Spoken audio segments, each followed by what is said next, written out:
Pemirsa, ribuan masyarakat Solok Selatan, Sumatera Barat yang tergabung dalam Aliansi Kebangkitan Alam Surambi menggelar aksi demo di depan kantor Bupati terkait penolakan Ranperda, kebijakan Bupati tentang perubahan tapal batas wilayah, serta menuntut kebijakan Bupati Solok Selatan terkait dirumahkannya ribuan tenaga honorer di Pemkab Solsel tanpa ada kejelasan atau peringatan. Ribuan masyarakat Solok Selatan, Sumatera Barat ini mendatangi kantor Bupati Solok Selatan dengan menggunakan truk dan berjalan kaki. Massa yang tergabung dalam Aliansi Kebangkitan Alam Surambi ini menggeruduk masuk ke dalam kantor Bupati yang dikawal ketat oleh aparat kepolisian.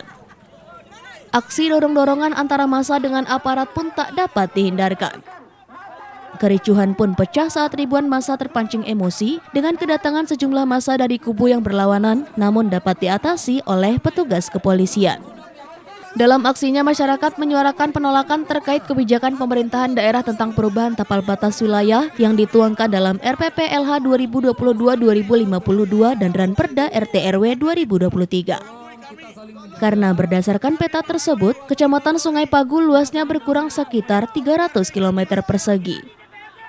Sehingga akan merugikan pada Kecamatan Sungai Pagu dan akan menjadi pemicu dan bentrokan di tengah masyarakat serta tidak bisanya pemekaran wilayah Sungai Pagu.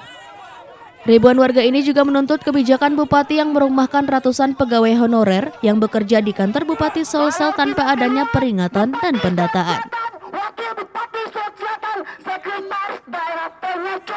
Pada kita yang ada dalam kondisi saat ini. Penggeseran tapal batas wilayah 3 kecamatan yang dilakukan semena-mena oleh Bupati Solok Selatan, di mana tidak melibatkan Dinda Mama dan juga masyarakat yang berada di daerah sana. Kita mempertanyakan, kita menolak usulan Ranperda RT/RW Kabupaten Solok Selatan.